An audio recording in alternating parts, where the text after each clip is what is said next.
The mysterious mechanic. Ethan Carter's ship was dying. Sparks flew from the control panel as warning lights blinked in angry red. Oxygen levels were dropping. Fuel was almost empty. The engines coughed and sputtered, barely holding together after the pirate attack.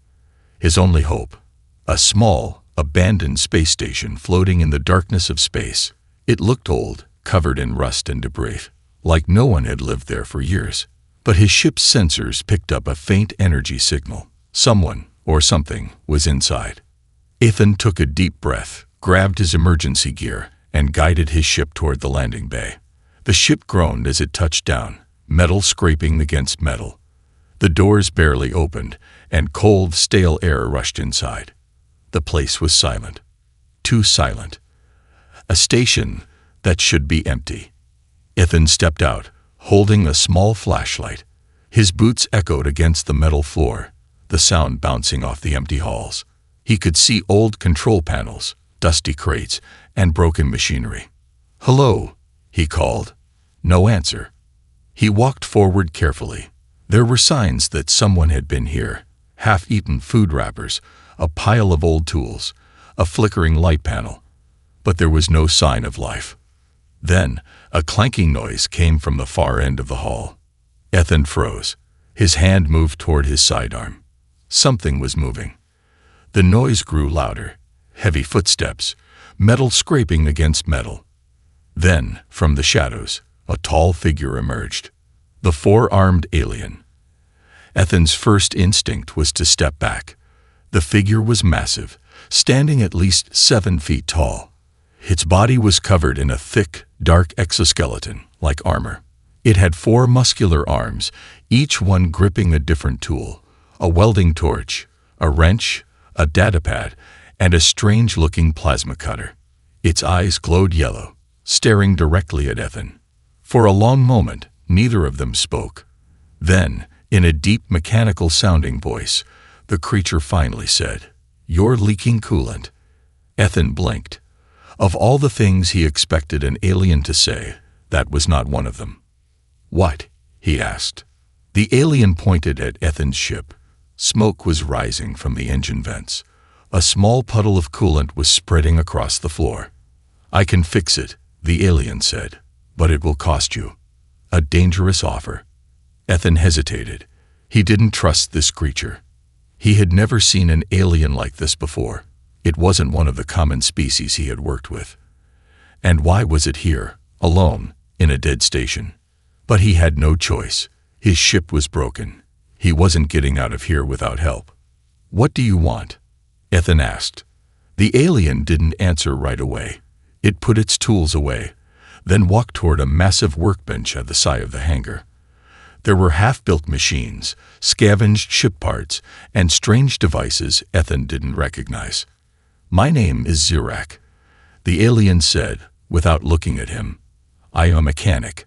I fix ships. But I also have problems of my own." Ethan crossed his arms. "Let me guess. You want help with something before you fix my ship." Zirak finally turned to face him. His glowing yellow eyes narrowed. "Yes, and if you refuse, you can try fixing your ship yourself. Good luck." Ethan sighed. "Fine. What do you need?" Zirak picked up a datapad and handed it to him. The screen flickered, showing a map of the station, but something was wrong. There were movement signals in the lower levels. "You are not the only one who came here," Zirak said. "Someone is watching us." The real danger. Ethan's grip on the datapad tightened. He had checked his scanners before landing. There had been no life signs. "Who are they?" Ethan asked. Zirak's voice was cold. "Pirates. They want this station, and they will kill us both to take it." A cold chill ran down Ethan's spine. He had just escaped a pirate attack, and now he was trapped with another one coming. "How long do we have?" Ethan asked. Zirak set down his tools. "A few hours, maybe less." Ethan clenched his jaw. "Then we better prepare." Zirak's mandibles curled into what looked like a grin. "Now you understand." In that moment, Ethan knew one thing for sure. This four-armed mechanic was more than just a mechanic, and if they wanted to survive the night, he needed to find out exactly what Zirak was hiding. The hidden threat. The dim overhead lights flickered as Ethan studied the datapad in his hands. The movement signals were faint, barely noticeable, but they were there, deep below the station, moving in patterns that suggested intelligence. Someone, or something, was lurking in the darkness. He looked up at Zirak, the four-armed alien mechanic, who was calmly organizing his tools. How could he be so relaxed when danger was coming? Ethan clenched his jaw. You knew they were here, didn't you? Zirak didn't stop working. I suspected. Now I am sure. Ethan exhaled sharply. And you didn't think to warn me before I landed. Zirak finally turned, his glowing yellow eyes meeting Ethan's. You had no choice. Your ship was dying. You would have landed anyway. Ethan hated to admit it, but the alien was right. His ship wouldn't have lasted another jump. Still, something felt off. Zirak wasn't acting like a desperate man trapped in a doomed station. He was calm, too calm. Ethan narrowed his eyes. You've dealt with them before, haven't you? Zirak's mandibles twitched. Yes, and I will deal with them again. A heavy silence filled the room. Then, from the datapad, a warning alarm blared. The movement signals were getting closer. The station's dark secret. Ethan tightened his grip on his blaster. How many are we dealing with? Zirak checked the screen. At least 12 life signs, possibly more hiding from our scans. Ethan's stomach twisted. He had fought pirates before, but never while stranded on an old half-broken station with a four-armed alien as his only backup. He took a deep breath. What do they want? Zirak turned back to his workbench, picking up a heavy-duty plasma cutter. They want this station. Ethan frowned. Why? It's old and falling apart. There's nothing here. Zirak hesitated. There is something here. Ethan's eyes narrowed. What? The alien mechanic didn't answer. Instead, he gestured toward a large sealed hatch at the far end of the hangar. The lower levels. That's where they are heading. That's where the real problem is. Ethan felt a prickle of unease. What's down there, Zirak? The alien looked at him for a long moment. Then, in a low voice, he said, something I should have destroyed a long time ago. The invasion begins. Before Ethan could press for answers, a loud metallic clang echoed through the station. He turned sharply toward the entrance. Something had latched onto the outer hull. Zirak tilted his head. They're here. Ethan's heart pounded. He sprinted toward the control console, pulling up the external cameras. 4 pirate ships were docked on the far end of the station. Figures in dark armored suits were cutting through the airlocks with fusion torches. Zirak didn't seem surprised. He simply grabbed his plasma cutter and 2 heavy wrenches, placing them into his tool belt. Ethan stared at him. You're seriously going into battle with a wrench. The alien flexed his 4 arms. 2 wrenches. And yes, Ethan shook his head. You're insane. Zirak's mandibles twitched in amusement. Perhaps, but I am still alive. Ethan gritted his teeth. There was no time to argue. Setting the traps, Ethan and Zirak moved fast, sealing off hallways and setting up makeshift traps using scrap metal, broken drones, and old explosives from the station's emergency supply. This won't stop them for long, Ethan muttered, checking his blaster. We need a real plan. Zirak studied the station map, his eyes scanning for weaknesses in the pirates' approach. Finally, he pointed to a narrow corridor leading to the power core. If we cut them off here, he said, we can force them into a bottleneck. They will have nowhere to run. Ethan frowned. And then what? Zirak's mandibles curled into a wicked grin. Then we make them regret stepping foot on my station. Ethan couldn't help but smirk. I think I'm starting to like you, big guy. Zirak tilted his head. That is either a compliment or a warning. Before Ethan could answer, the first explosion rocked the station. The pirates had breached the airlock. The first fight. Ethan took position behind an overturned crate, blaster in hand. Zirak stood beside him, gripping a massive industrial wrench like a warhammer. The airlock doors burst open, and the first group of pirates stormed in. 6 of them, heavily armed, their visors glowing red in the darkness. Ethan fired first. A plasma bolt hit the lead pirate, sending him crashing backward. The others ducked for cover, returning fire. Zirak didn't wait. With incredible speed, he leaped forward, using all 4 arms to grab a pirate and slam him against the wall. The sound of metal crunching filled the air as Zirak's wrench came down, knocking another attacker unconscious. Ethan dodged behind cover, firing controlled shots. The pirates were well trained, but they weren't expecting resistance. They thought the station was empty. Big mistake. One pirate rushed Ethan, pulling out a combat knife. Ethan barely had time to react. The blade came down, but a massive wrench slammed into the pirate's helmet, sending him sprawling. Zirak stood over him. "You are slow, human." Ethan smirked. "And you're terrifying." Zirak's eyes glowed brighter. "Good." The bigger threat. The last pirate fell, groaning on the floor. Ethan wiped sweat from his brow. That was just a scouting team. The real fight is coming. Zirak nodded. "Yes, and we are running out of time." Ethan frowned. "Time for what?" The alien hesitated. Then, in a serious tone, he said, "To reach the lower levels before they do." Ethan didn't like the sound of that. What exactly are we trying to beat them to? Zirak's mandibles clicked. Something worse than pirates. Ethan's stomach twisted. Define worse. The station shook again.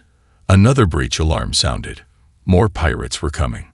Zirak turned and sprinted toward the sealed hatch. "There is no time to explain.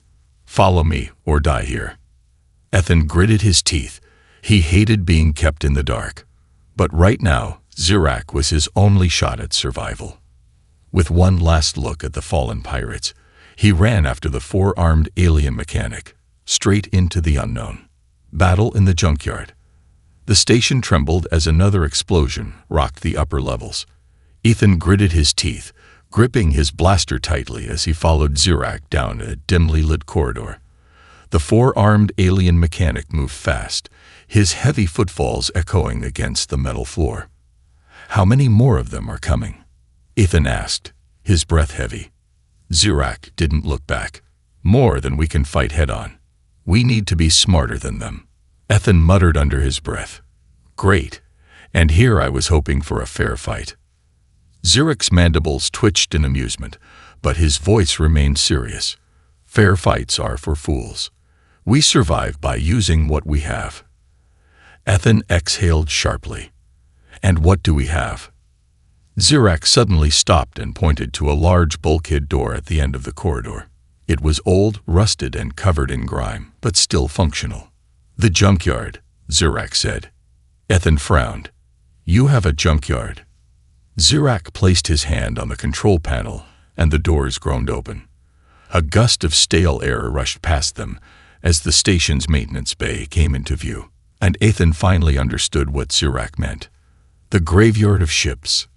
The massive chamber stretched as far as the eye could see, filled with scrapped starships, broken machinery, and discarded weapon systems.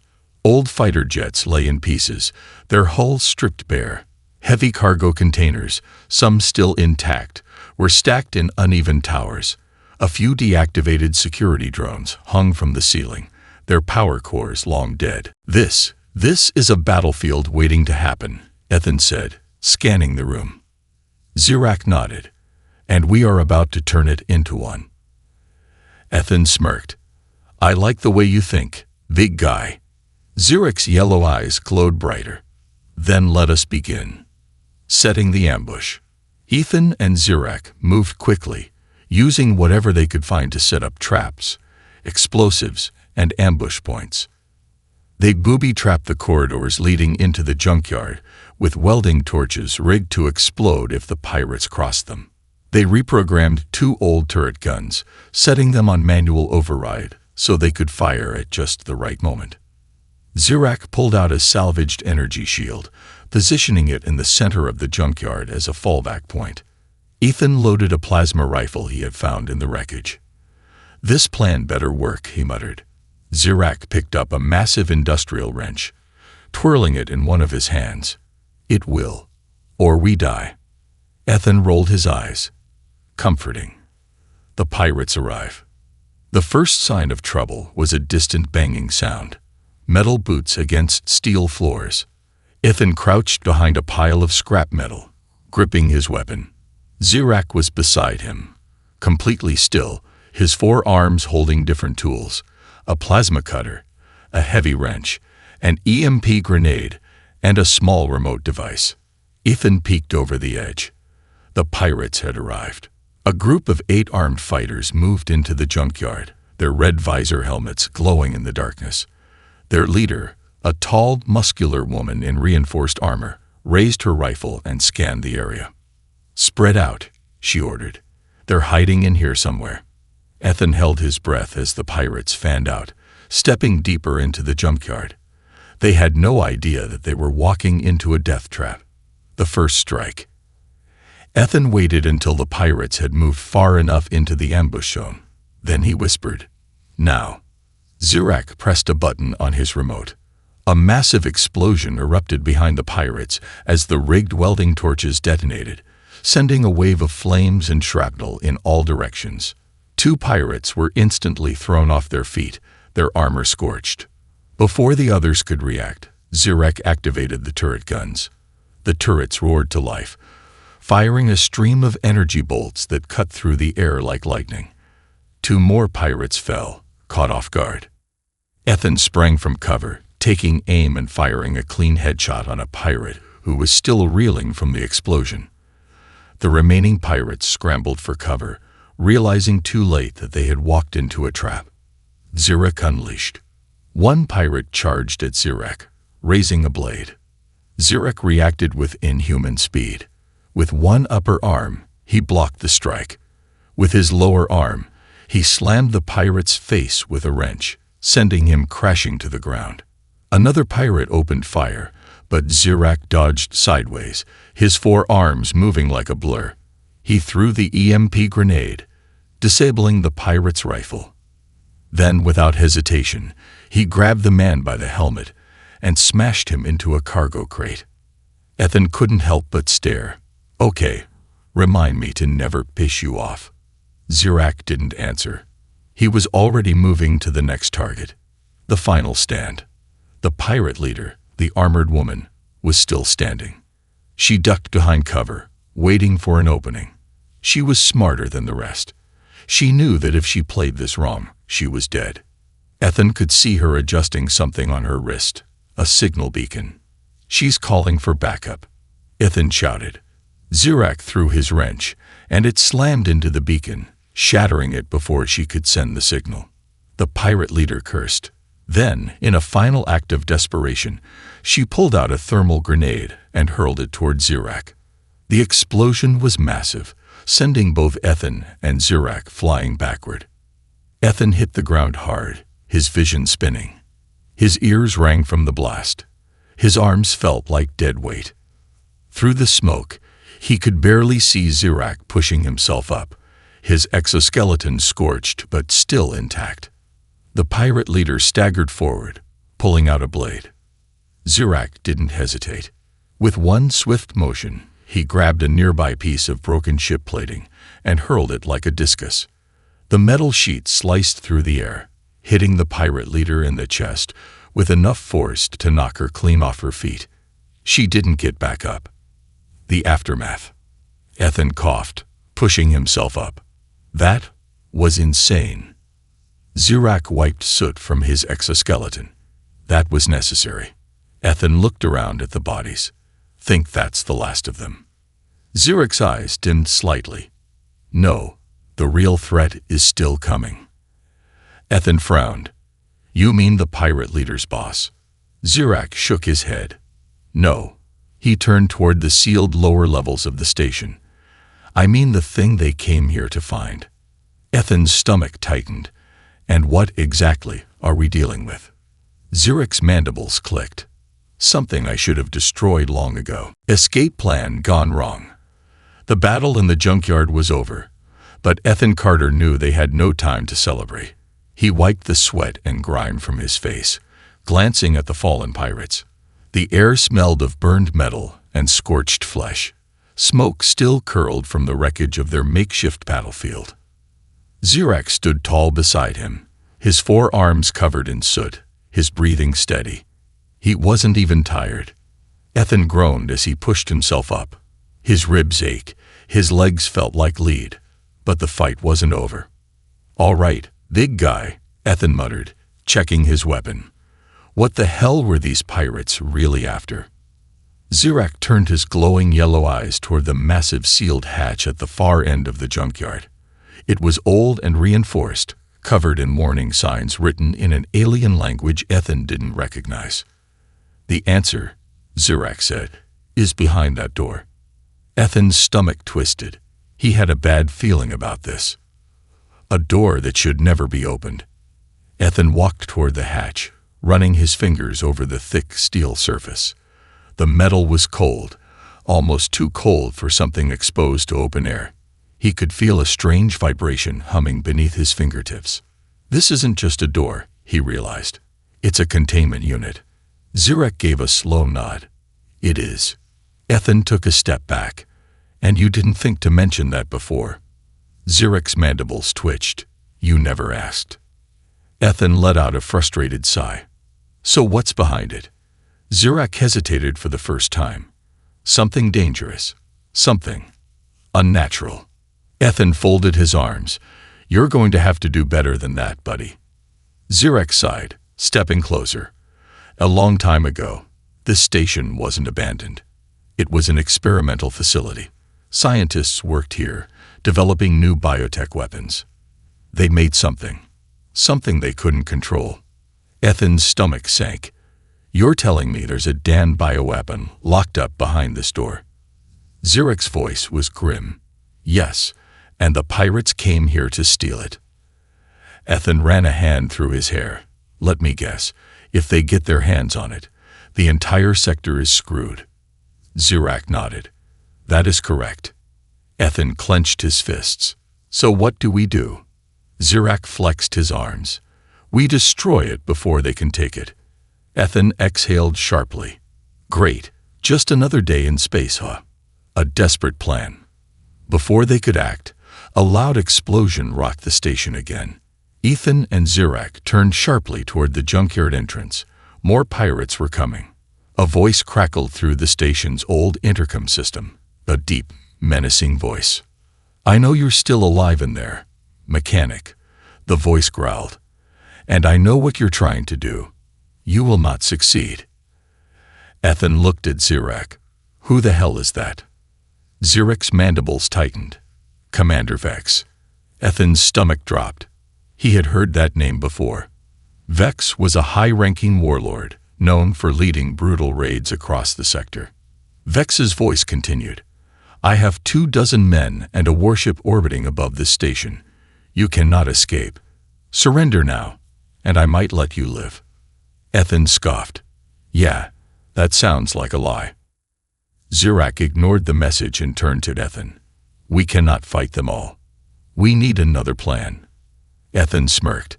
"You said Vex has a warship, right?" Zirek tilted his head. "Yes." Ethan's smirk widened. "Then I say we steal it." Breaking out. Zirek stared at Ethan for a long moment, then gave a low, rumbling chuckle. "You are either very brave or very stupid." Ethan grinned. "Why not both?" They had to move fast. The pirates would breach the junkyard within minutes. The only way to reach the docking bay without getting caught was through the maintenance tunnels, a narrow network of vents and crawl spaces running through the station. The tunnels were dark, cramped, and filled with decades-old wiring and dust. Ethan hated it instantly.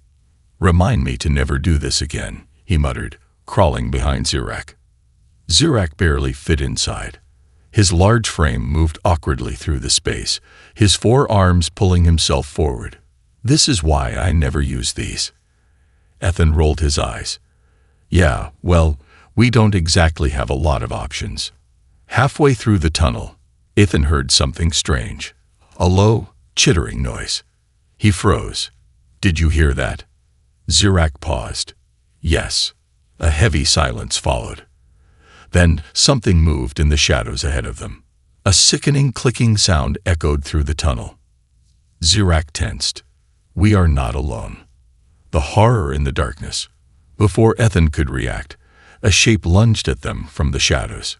A creature, a horrifying, insectoid nightmare with long, needle-like limbs and empty black eyes, burst through the metal vents, hissing violently. Ethan barely had time to pull his blaster before it was on top of him, its serrated limbs slashing wildly. He fired.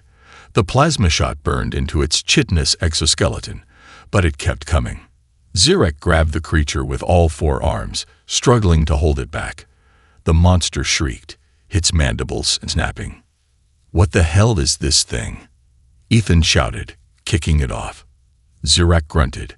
One of the failed experiments. Ethan's blood ran cold. You mean there's more of them? Zirak didn't answer. He didn't need to. The tunnel filled with more of that sickening, chittering noise. More creatures were waking up. Escape plan gone wrong. Ethan and Zirak moved fast, blasting their way through the tunnels. The creatures swarmed behind them, crawling through the vents like a wave of nightmares. They finally burst out into the docking bay, gasping for air. Ethan slammed the emergency lock behind them, sealing the monsters inside. We are never going back in there. Zirak didn't argue. Instead, he pointed toward the pirate warship docked at the far end of the bay. We need to move. Now.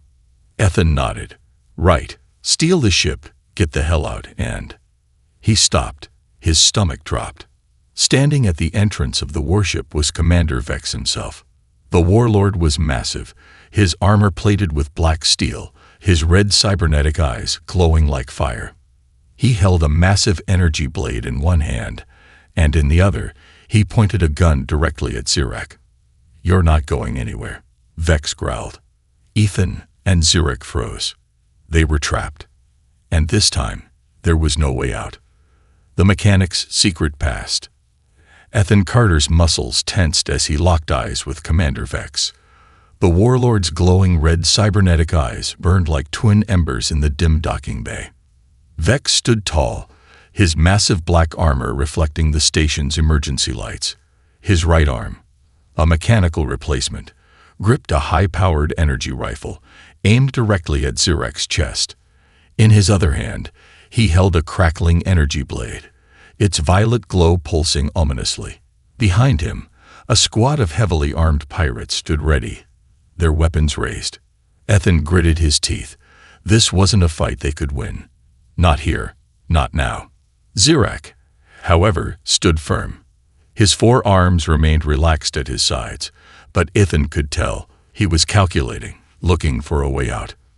Vex took a slow step forward, his boots clanking against the metal floor.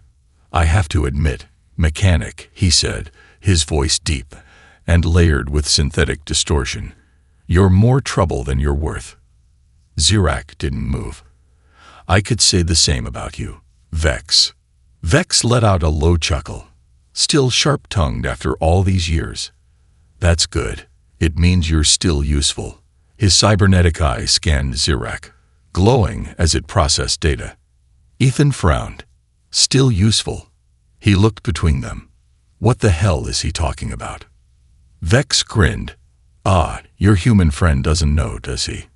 He took another step forward. Tell me, Zirak, does he know who you really are? Zirak's mandibles twitched, but he said nothing. Vex turned to Ethan. You think your four-armed friend is just a simple mechanic. He let out a short, cruel laugh. He's not. Zirak isn't just some random engineer hiding in a junkyard. He was one of the Syndicate's top weapons designers. Ethan's stomach dropped. Weapons designer. He turned to Zirak. Is that true? Zirak's yellow eyes flickered, and for the first time, he looked. ashamed. The final stand. Ethan Carter stared out of the warship's viewport, watching the last remnants of the station burn in the vacuum of space. Massive chunks of debris floated like dying embers, slowly drifting apart as the station's reactor core detonated from within. It should have been over. But deep in his gut, Ethan knew better. Beside him, Zirek stood silent, his yellow eyes fixed on the wreckage. His forearms were still, his breathing slow and steady. But Ethan could see it, the tension in his posture, the unspoken dread behind his gaze. "You're worried," Ethan muttered. Zirek's mandibles clicked. "I do not worry. I calculate." Ethan crossed his arms. "And what's your calculation telling you?" Zirek exhaled. "That we are not safe." Before Ethan could ask what he meant, the ship's warning alarms blared. A new contact had appeared on the sensors. Something big. Something that should not have survived. The nightmare awakens. Ethan spun toward the ship's radar display. A massive object was rising from the wreckage of the destroyed station. A shadow, moving against the backdrop of space, shifting unnaturally.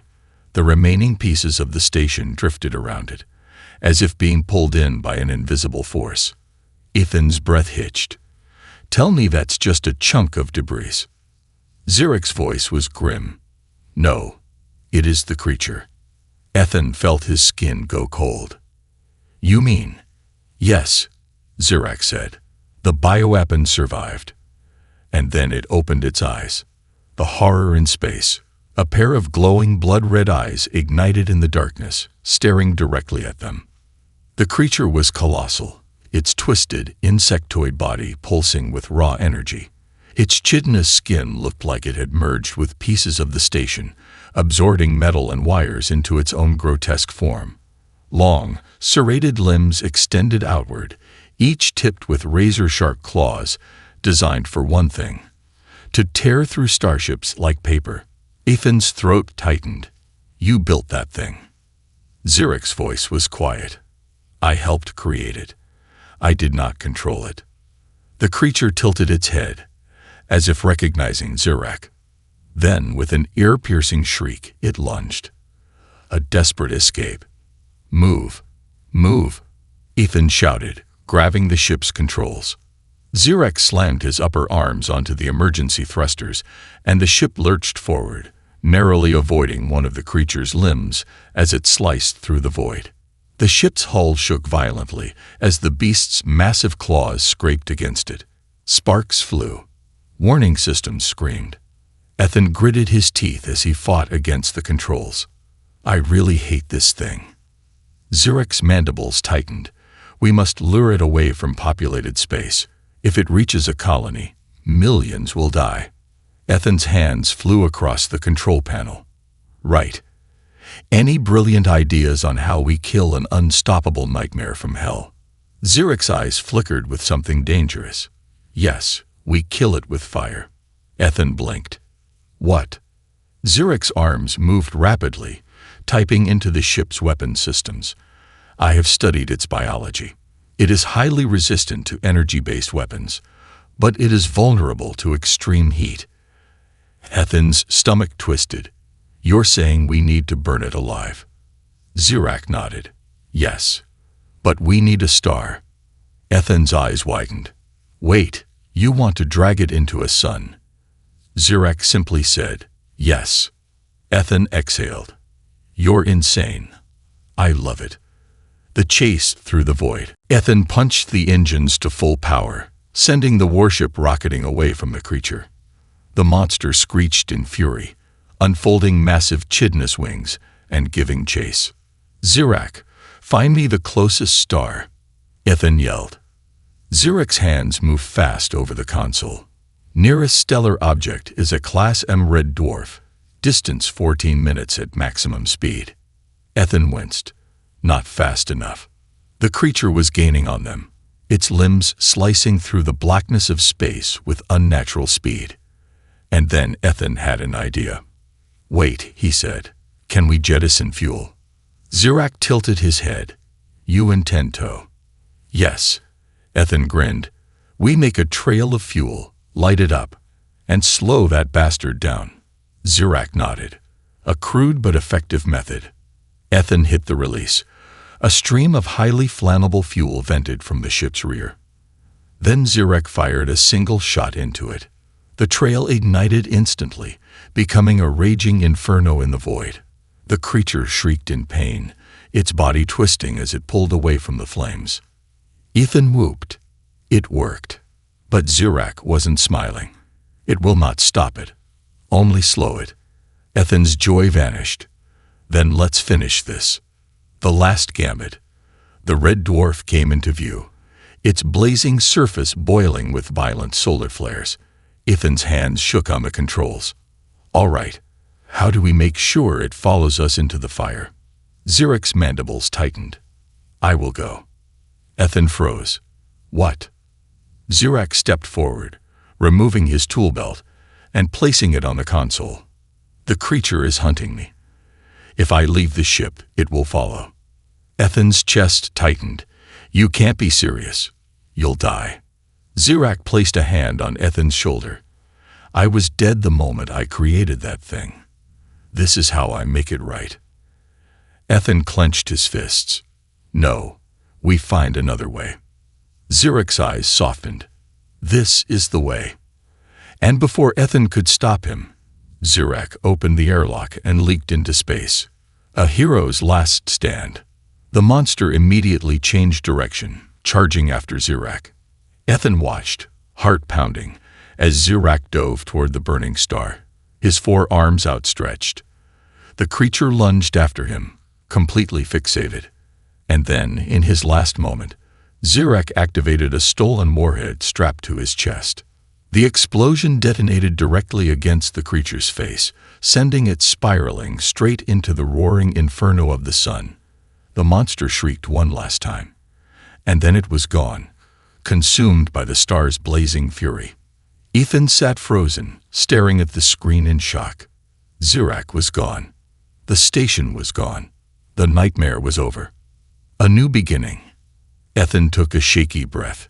He reached for Zirac's tool belt, the only thing left of the 4-armed mechanic. He clutched it tightly. You stubborn bastard, Ethan whispered.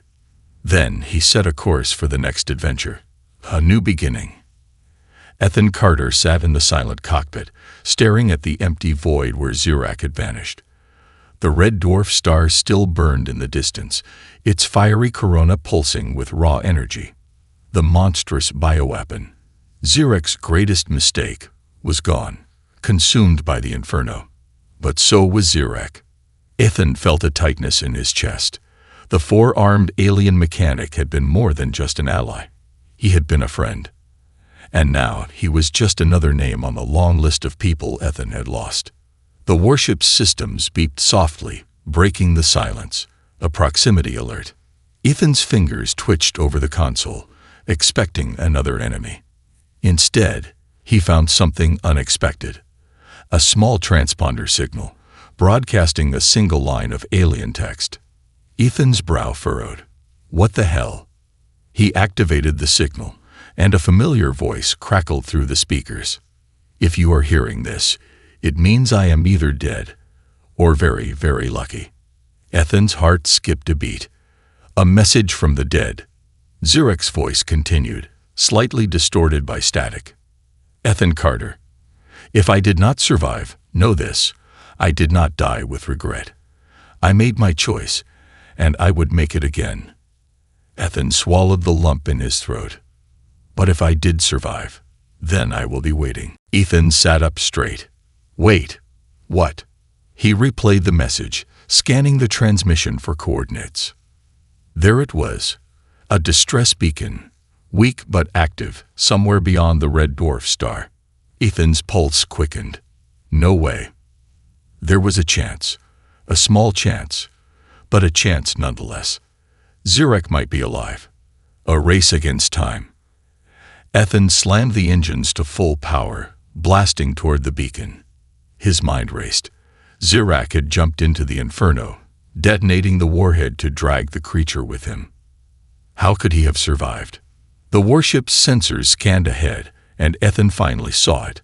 A floating escape pod, drifting dangerously close to the star's gravity well. Its hull was scorched, its systems barely functioning. Life support was critical.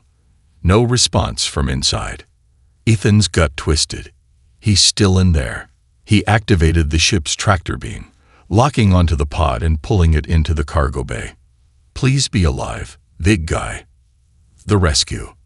Ethan ran through the narrow halls of the warship, reaching the cargo hold in record time. The escape pod hissed as it depressurized, the metal still glowing from the heat. Ethan didn't wait. He grabbed a plasma cutter and forced the hatch open. The moment the door released, a large, unconscious form slumped forward. Zurek. Ethan caught him, barely managing to hold up the alien's heavy body. Zurek's exoskeleton was scorched, his breathing shallow, but he was alive. Ethan let out a breath he didn't realize he was holding. You stubborn bastard. Zurek's eyes flickered open slightly. His mandibles twitched. You caught me. Ethan smirked. Yeah, you owe me a drink. Zurek gave a weak, rumbling chuckle. I owe you much more than that. Ethan's grip tightened. Let's get you patched up before you try to die again.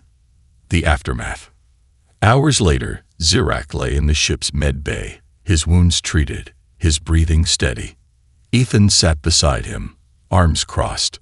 So, you had an escape plan the whole time. Zurek gave a small nod. I am an engineer. I always have a backup plan.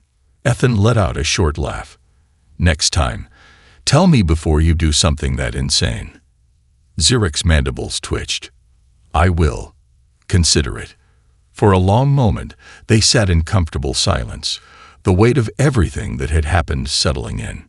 Then Ethan glanced at the ship's navigation screen. The universe was wide open again. So, what now? He asked. Zurek slowly sat up, wincing slightly. Now, he looked at Ethan. We find another ship, one that needs fixing. Ethan smirked. And if there's trouble? Zurek tilted his head. Then we fix that too. Ethan shook his head. You really are more than just a mechanic, huh? Zurek's eyes gleamed. Perhaps. Ethan chuckled. All right then, partner. Let's see where the stars take us next. The engines roared to life, and the warship disappeared into the endless void of space.